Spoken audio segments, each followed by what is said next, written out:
I'm Honeyshuckleex. I'm Sackbot Barbecue. And I'm Giggleklutz. And today we're going to talk about the game Chants of Sennaar. I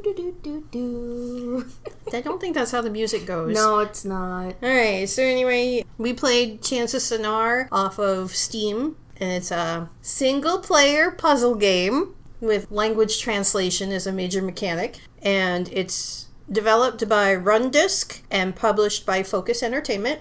We played it off of Steam, like I said. Very, very usual. Mm-hmm. It's not exactly usual, like, how we played it, because, like, you know, a lot of these games we play together. That's, like, the thing.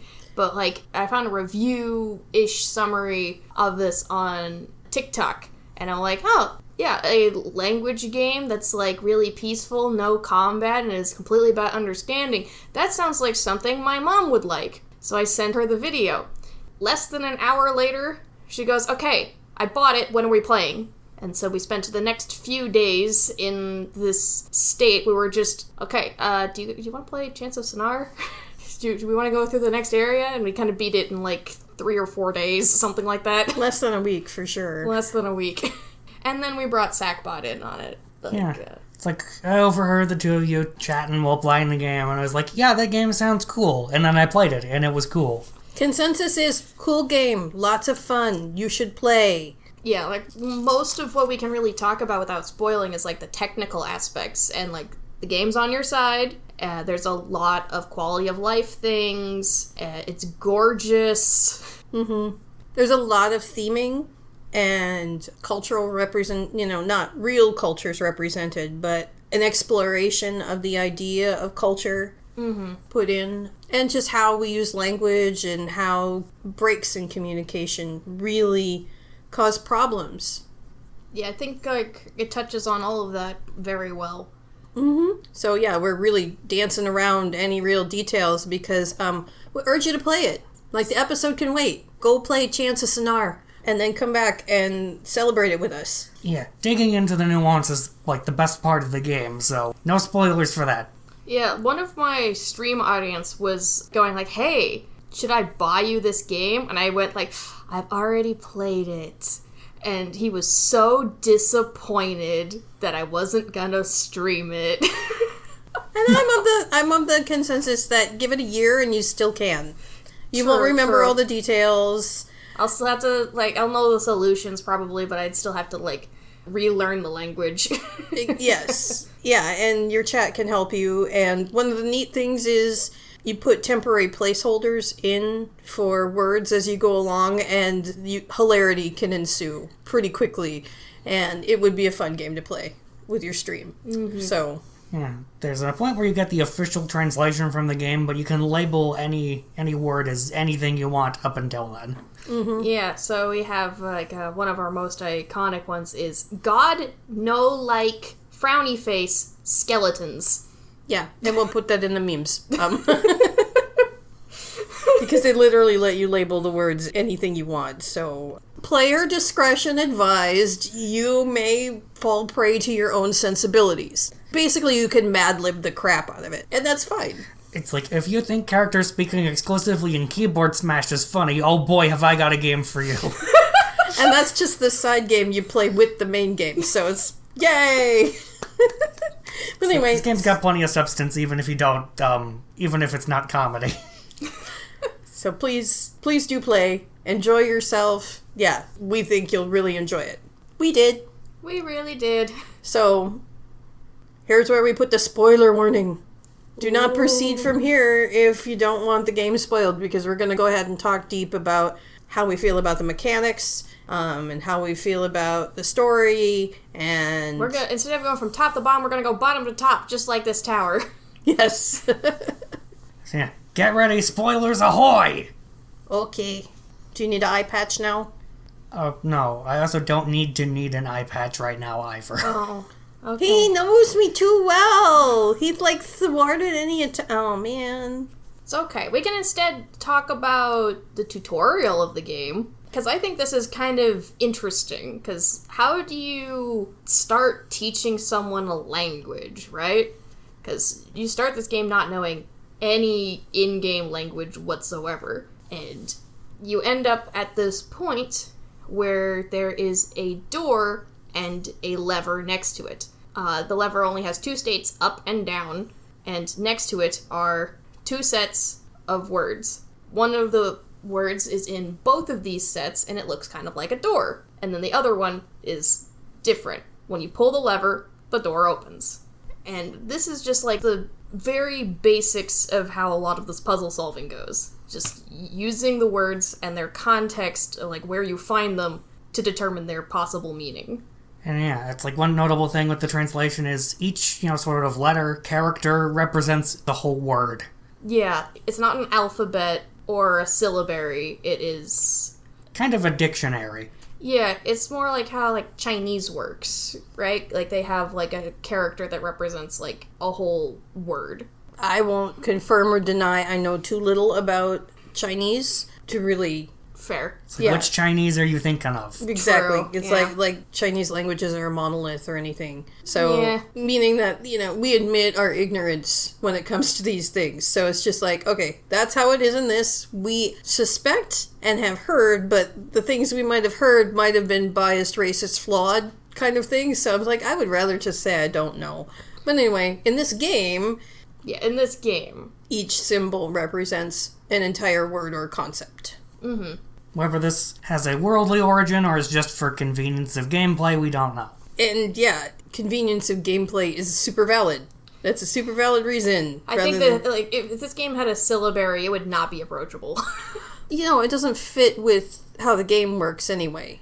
Yeah. Because the goal isn't necessarily to translate the languages for the player, it's to translate them for the characters in the game, which is a neat twist. I mean, we really are kind of utilitarian in the world. We are just learning the languages to become a translator to help these people talk to each other. That's the whole point. Yeah, I mean, we're getting a little bit ahead, I think, here, but it isn't too much farther into the game where you do discover that there is more than one language we're going to be dealing with. Well, it happens almost as soon as you get out of the immediate tutorial area. True. Because the first time you meet up with anyone who looks different than the one person you've talked to so far, they use a completely different language.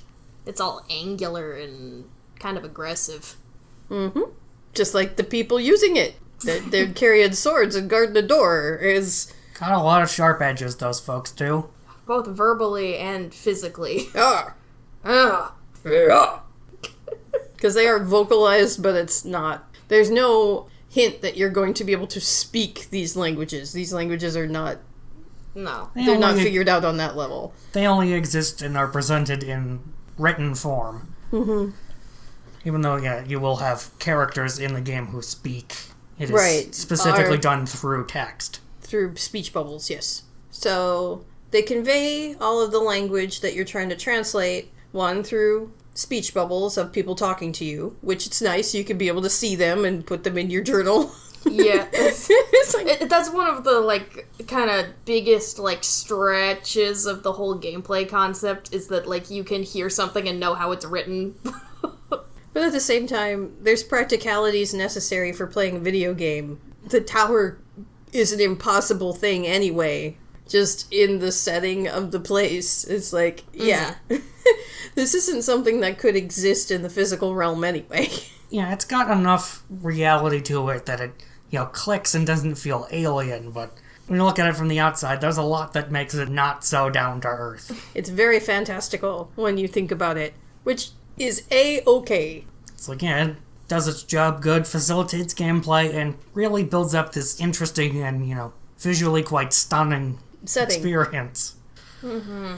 So let's see, what's the other thing there's signs, conversation, and murals are the main vessels for being exposed to the language in order to try and find context clues to be able to start translating it. Yeah, it's like that was the thing that came up when I was really trying to analyze the gameplay to talk about it, was just like, if you think it's about language, you might think that it's all just based off of text, but it needs a world to put those words into to get the context, since you know nothing of the language going in.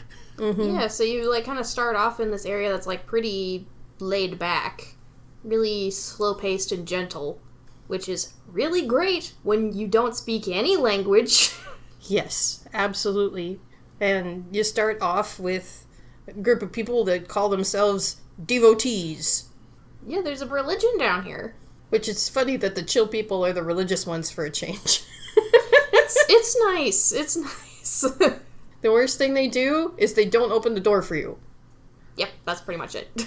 Yeah, there are some spots in the turf where you're not just allowed to show up, but that's pretty much it. You get basically no hostility outside of that. Yeah. But eventually you figure out the entire devotee language. You can progress without figuring it all out, but it's best to figure it all out. And, it's fun. Yeah. It's fun. Yes. It kind of feels like a waste not to get the whole language done. Especially while you're right there, and you never know where you're going next. Well, I know. We're going up. So yeah, in the devotee space, there's the other folks you meet there, speak their whole other language. Yeah, now you get to go to their turf next. Yeah, and you kind of leave behind this, warm, peaceful place behind and enter this cold, angular, and really, really tall section. All of these places, I struggle to think of, a kind of building that's tall in this kind of way. Because, it's not like a skyscraper, it's not like... It honestly reminds me kind of the Death Star. I can kind of see that. Where it has huge valleys, but they're constructed valleys. It's like channels between constructed places. But some of them are building-like, but not all of them are building-like. Yeah, it's just got this, massive, imposing architecture all over it. Yeah, and, aesthetics-wise isn't the only way that this place is different. For example, the devotees, in order to indicate that there was more than one of something, they would just put that symbol twice, while these guys have a dedicated symbol for more than one, or plural, as the game puts it. Mm-hmm. Which I thought was fantastic. I thought that was a great way to really talk about everyone's going to have conceptual differences in the ways that they use language. Yeah, add some extra gameplay simplicity to the language of the devotees to not have a word for plural.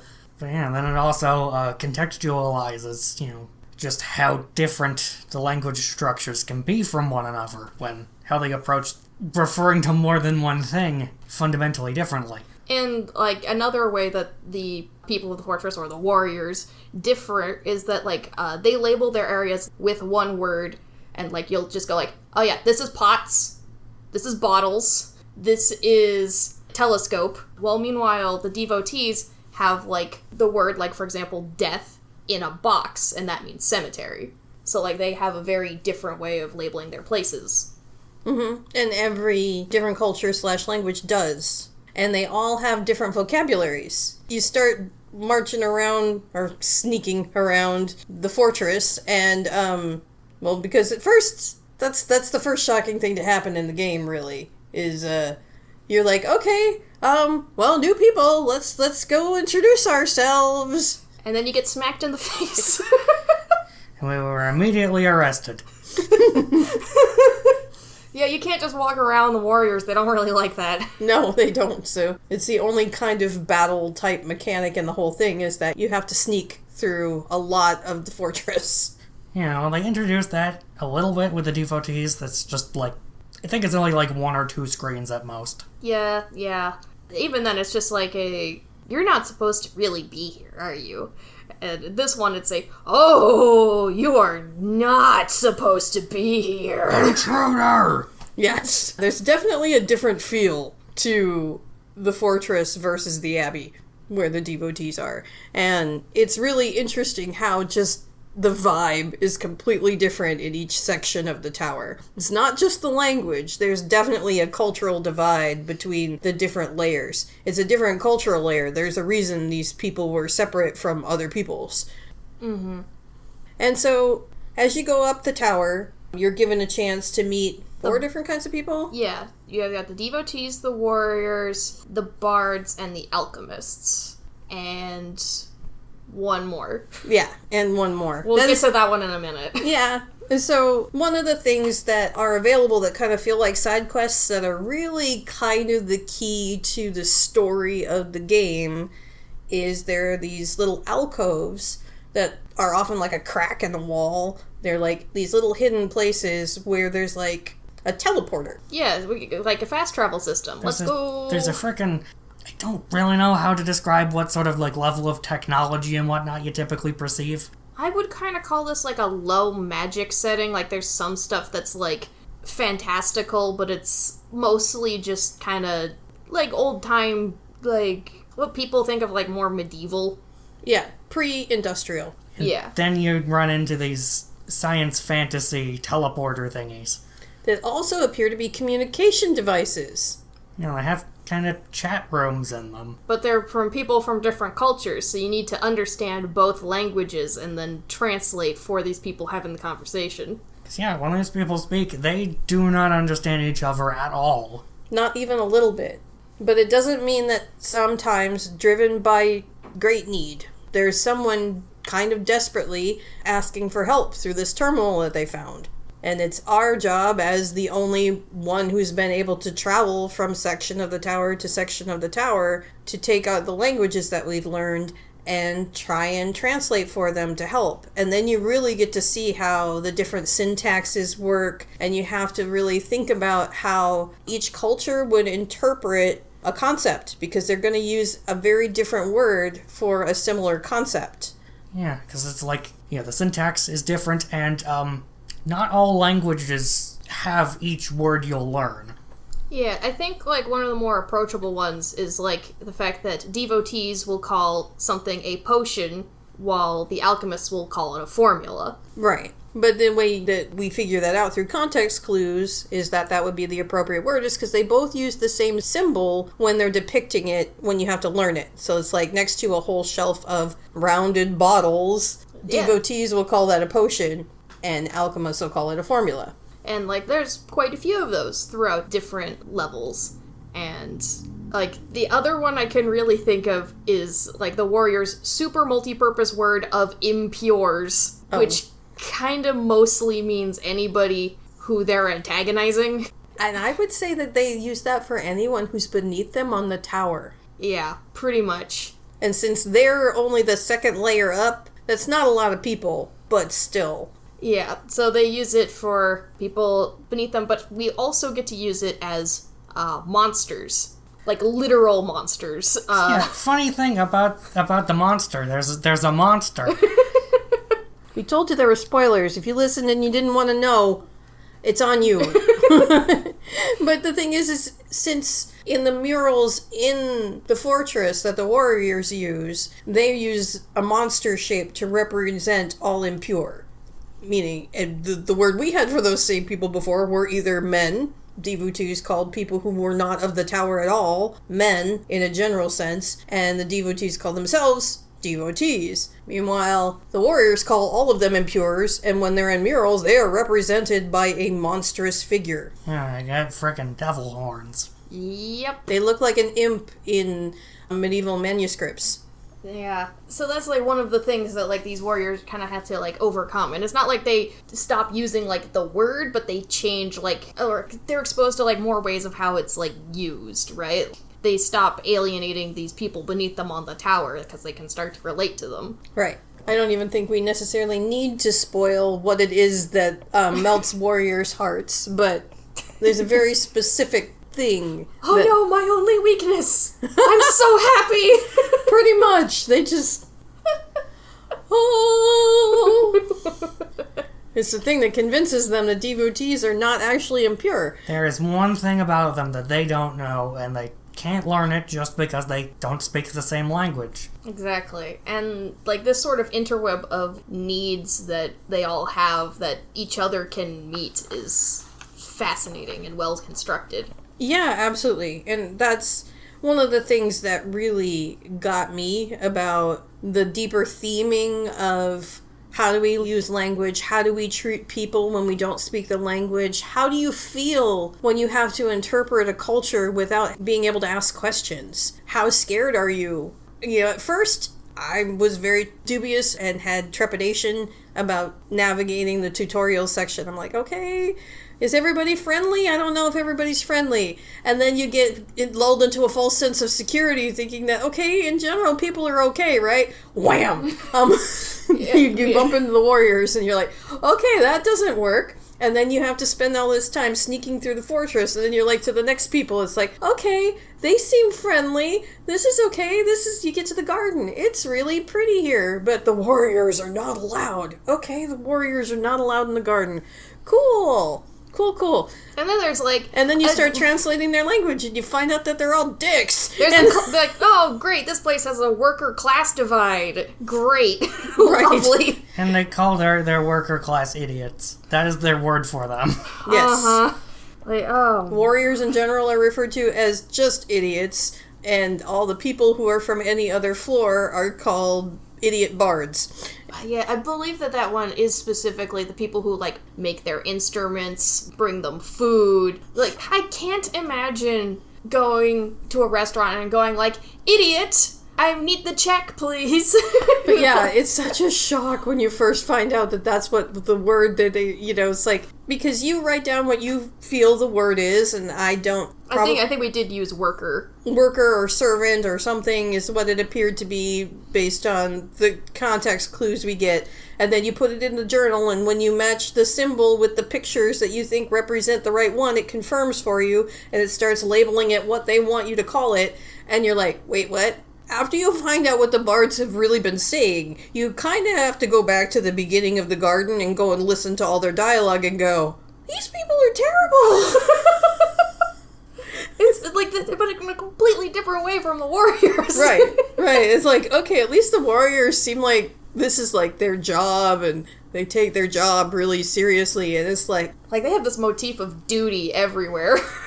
Yes. But then when you are solving those side puzzles, I thought it was really interesting that they take things that feel like diametrically opposed concepts, like science and religion, and they show how it's like, oh, the religious people need help from the scientists to take care of their gardens, and the warriors needed beauty and art to better enjoy their life because they don't really understand it, so they can't create it. And the bards needed other people to talk to because they looked down on everyone else. They had needed someone else who appeared smart. They needed some additional connections. Yeah, they needed friends. And, like, the worker class and the bards also needed somewhere to go. They needed someone to advocate for them that could hold their own against the bards, too. And then the scientists needed some physical protection because, that's where the monster came from. Yeah, there was quite the roller coaster getting into the alchemist section of the tower. You're like, wow, the monster's a metaphor, right? I mean, like the warriors say that's an impure, which is really a devotee, right? It's like, the bards are jerks. Are they just making fun of whoever's on the next floor of the tower? And then you get there and it's like, oh, that is a real monster. Yeah, because I legitimately was like, oh, the bards are calling this a monster, just like, yeah, the warriors are calling this thing an impure. It's like, oh, it's a scary story to keep your kids from running up the tower. And then there's an actual monster up there. Oh! Ow! And you start, finding writings of the alchemists around, and I start wondering, are there any alchemists up here? Are they extinct? No, they're just fine. Yeah, you once you sneak past leave the monster behind, it's pretty lively up there. Yeah, it is, but there's a lot of mine. Oh, yeah. It's like impossible geometry, because, yeah, it's like... The idea of mining a tower is kind of absurd. Just go with it. Just go with it. Enjoy yourself. This is for fun. Remember, it's for fun. It's for fun. It's like, yeah, the tower is rich in the elements of mineral culture. Yeah. Oh. And then, after you work through the new thing that the scientists have access to that they have lost, is what they call the fairies. Yep, there's a giant door. They can't open it. The fairies are on the other side. The floating people. And when you get up there, it's like dystopian Wall-E. Yeah, everybody's sitting in these floating robot chairs connected to VR. Everybody put themselves in virtual reality because they just can't bear to deal with the outside world right now. And they choose to play shooters. I know. I jokingly kept calling it Fortnite, even though it's clearly not the right format of the gameplay. But, like, they just won't stop playing. Yeah. And for me, that section was the most disappointing. Yeah, because these guys are the most technologically advanced. These are, like, where the frickin' Magitech seems to come from. all the inexplicable things you find in this tower that have explanations come from them. Mm-hmm. And they're able to teach you language basically instantly. Almost, yeah. It's almost instantly compared to every other thing. Like, they were used to teaching people their language, which led to the most disappointing puzzle set, I thought. It's like, and for me, it was disappointing because by the time I figured out how to maneuver the puzzle, it basically solved itself through brute force just by playing around with it to try and see how it worked. Mm-hmm. Like, pretty consistently. And it's like, oh shoot, this would have been a really fun puzzle to actually work with for a little while, but it solves itself by accident too easily. It would have been nice if it had, like, a confirm button. I think that would have solved everything, because then you'd be like, is this it? Yes! Right! Maybe like you press it and give you some hints if you got something right. Yeah, like, it's like, oh, this one lit up green. That's cool. Yeah. But anyway, I mean, it's fine. I looked forward to playing them, and then as I played them, it was solved before I realized it, so it didn't feel accomplished. Yeah, they teach you, like, compound words, too, though, and those ones were pretty cool. I liked that section. That's a totally different thing, and yeah, that totally thumbs up. It's like, their language is the most complicated language, and they talk in the most complicated concepts, too. And it appears, of course, that their language is the oldest, also. It incorporates concepts from all the other languages. While I don't like the way that they have the puzzles to teach you this, it is really cool to just see how, like, easy their technology makes this. It's just a non-issue for them. Oh, yeah. What this does for context is amazing. But the questioning thing then is, like, that these people call themselves exiles. And it's like... And that's the only name we get for them. Aside from fairies. Aside from fairies, right. Which, you know what? The more I think about it, the more the scientists are kind of my favorite people on the tower. They're kind of cool, man. I mean, like... Like, their pursuit of science is kind of like everything, but they also embrace the magic of, like, these other people. It's really cool. And they celebrate recognizing that they had a brotherhood with a whole nother layer of a tower that they'd forgotten about. They're like, I found a book! We're brothers!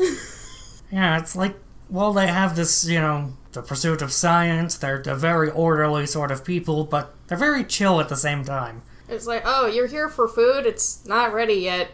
Right. Well, and remember, you meet them right after spending time with the bards. You met them right after spending time with the warriors. So you've had 2 layers of, okay, what kind of awful are these people? And it turns out that they're not. They just are kind of, sometimes self-destructively ambitious. Right, that's what I'm looking for words for that. It's like, I don't know that they value their own lives very much, but it's not like they're out to get anybody. It's just, they are willing to risk their own life in the pursuit of knowledge. Yeah, the creation of the monster was an accident. Mm-hmm. The monster was just one of them once. They accidentally transformed. And they didn't give up on the monster either. Which is really cool. It's they so request cool. help from the warriors, and yeah, when you translate that, the warriors come up and they catch it. They catch the monster so they can start working on curing them, turning them back into who they were before. And that's awesome. And, like, all those little story beats are stuff that you need to do in order to connect the tower again, because, it's all separate. And that, like, connecting it, I think, was, like, it was what the exiles did, but, like, then they stopped and made their VR thing. Then that became all they really did. And when they were gone, there was no one to reinforce why... Well, one, if the mines did not appeal to bards to traverse at all, that, and the bards also were not going to be super interested in hanging out with warriors who were beneath them, and the warriors weren't going to hang out with people who were beneath them. I wonder where they learned it from. Right, exactly. The warriors' words, they have a 2-word phrase for the bards, is the chosen ones. And it's like, dude, have you really talked to any of these people? It's like, you're gonna say that the devotees are worse than them? Okie dokie, man. I mean, that's your choice. But, and you wonder where you wish you had a better cultural story, a more in-depth one. It's like, how did this happen? Because it's like, as soon as they get to talk to one another, everything just They fixes realized itself. there was no reason for the animosity. It's like, oh yeah, individual behavior might be a problem, but it doesn't mean everyone is. It's like, when you get the bards and warriors talking, it's like the sign that's supposed to keep them out of the garden is just completely blotted out. It's graffitied to heck. It's like, whatever, we don't need this anymore, it's fine. Yep. And as you do solve those translation puzzles in the teleporter machine... Yes. The phrases we have to use. I love it though. I love talking in code that only makes sense if you played the game. Play the game. And but yeah, once you've done that, if you successfully help them communicate to solve their problem, then they do. It'll say something has changed in the tower. And they mean it. They mean it. Like, the plants will be thriving in the abbey with the help of the scientists. The alchemists will have created a tram to help people get from the, what's the alchemist area called? The mines? I don't remember what it's called. I don't know if they've even named it. I don't know. I only remember, like, the fortress and the abbey are really having names. Garden has a name, too. The bards are in the garden. I don't know. When the alchemists that live in the mines or whatever, they created a tram, a cable car, to get down so the bards would not have to climb up through the mines to get up to talk to the scientists and vice versa. And it ends up being a really nice shortcut to the fortress, too. Yes.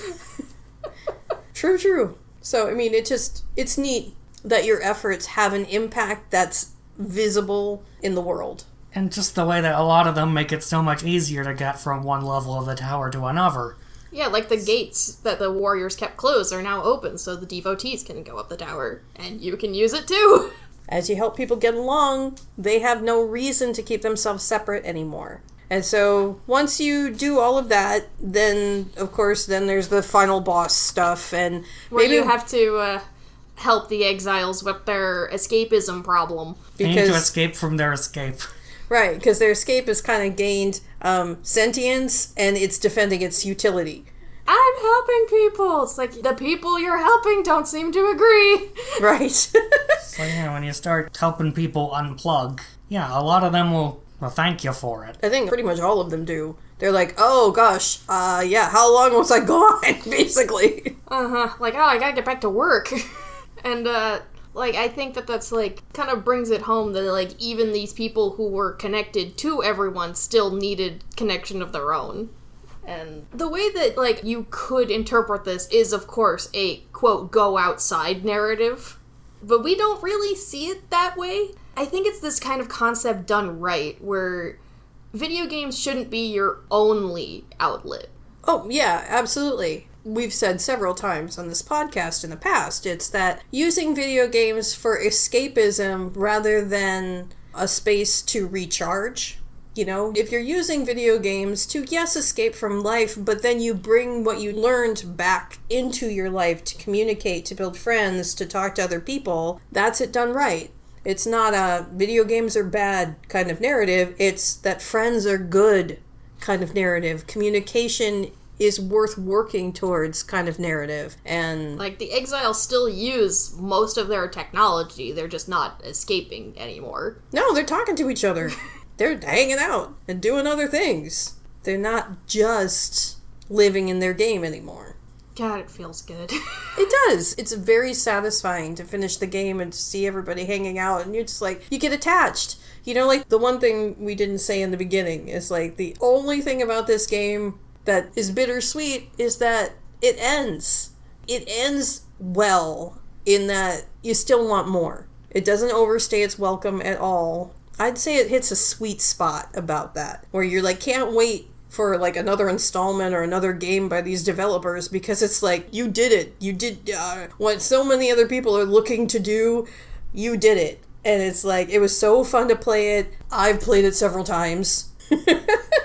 I'm trying to get some more of my friends to play it, especially the ones who are actively learning languages, because I'm if you like actually learning languages, you'd probably like this game. It hits some of the same notes. It's not really learning another language, but yeah. It has that sort of similar aha moment. Oh yeah, absolutely. When the communication starts becoming clear. Mm-hmm. Because, like, yeah, you play this game enough, you do start to be able to actually read it without the little... Right, and the more you play, the more you see how many of those symbols are really representations of how that culture feels about that concept. It's really cool. They put so much thought into so many little details here. Yeah, just like, how each culture has a sort of, a key sort of philosophical thing to them that they describe with a character. And all these characters look rather similar to one another. Yeah. My first thought was like, seeing the devotee symbol for God and then seeing the warrior symbol for duty, I thought they might both just be the same thing. Which is what you're supposed to be led to do, and in the end, they do say that it is. The focus of each culture was a distillation of that same symbol. Yeah, their greatest purpose may be different from one another, but it's important enough to them that their passion for it transcends their cultures, which is beautiful. I mean, there's only one group known as the Devotees, but they're all devoted to something. Mm-hmm. And I love finding out what those things are. Trying to think of what the alchemists... Transformation. It is their alchemy. They value change. Well, they certainly weren't running away from anything so much, I mean, they did stay away from the monster after they could do no more than contain it. Yeah, I mean, that makes sense. Even if I embrace change, it's not like I want to get mauled. No. That's not the kind of change I'm looking for. Or, change into a big scary thing that mauls people. Yeah, I don't want that change either. Do we have any closing thoughts? I have a few, but I don't want to have to work to do the context to make them make sense. Yeah, there's a lot of nuance in here. There is, and I think everybody who plays this is going to get a little bit something different out of it, and it's rich enough that it supports that. And we'll leave some of the really cool stuff for you to find, but I'm just thinking about, if you need a seed, pay attention to the watercolors and what kind of symbolism the watercolors might have connected with the culture that you're trying to explore. And I'm just going to leave it at that. Thank you. I am now remembering a boatload of jokes. Yes, you are. And please, play it with someone you love and make jokes. Yeah, life is too short to spend all your time alone. One language has like a word for up, and when it wasn't kill zone, it was uppies. That should show you like some of the funny things you can have. We want uppies! You want uppies? Fool. Yes. Pretty much. It's just... There's a lot of comedy gold in there. It's like, it's worth a second playthrough just to write ridiculous stuff in for your tentative words, just to see what they look like when the characters say them. Yeah, it's just the kind of funny things that can happen when you make an assumption about what a word means, and then you see it in a context that blatantly disproves it.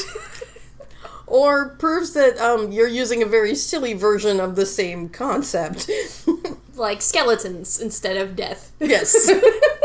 Yeah, it's like I knew what they meant. They relate the symbol directly to skulls and bones, so it's like, yeah. But it was more fun to say skeletons. Exactly. That's why I said skeletons. Exactly. And you could do that. Please do that. Please enjoy yourself. The game welcomes you enjoying yourself. Please comment if you've played this game, the silliest one you can remember coming up in your playthrough. And if you haven't done a silly mode run of Chants of Sennaar, even if you have played it, maybe this is your signal that I had no idea I could do that. Do that for yourself. Seriously, you will have a ball.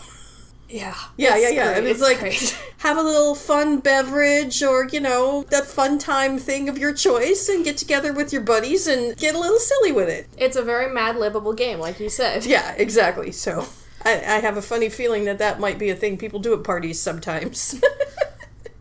So I guess just one note. Yeah, thinking about game being on your side is just like, the only penalty for not solving a puzzle is just doing the puzzle. Yeah. Yep. If you do a stealth thing wrong, you'll just have to restart it. That's it. It's like, for the long ones, there's usually a checkpoint somewhere in it, so you don't have to do the whole thing over again.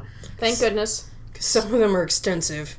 Yeah, stealth is definitely this game's weakest element, But also, you needed something for dramatic tension in a few places, and I think it was not a bad choice. Yeah, it's absolutely, fits the stuff you're doing. It changes up gameplay, and most of the time is like, yeah, well, not my favorite. It just kind of ends up most of the time just being its own kind of puzzle. Yeah, and having played some games where like a stealth area is just kind of like slapped into the game, this one's definitely not slapped in. It is definitely fluid and thought out and works.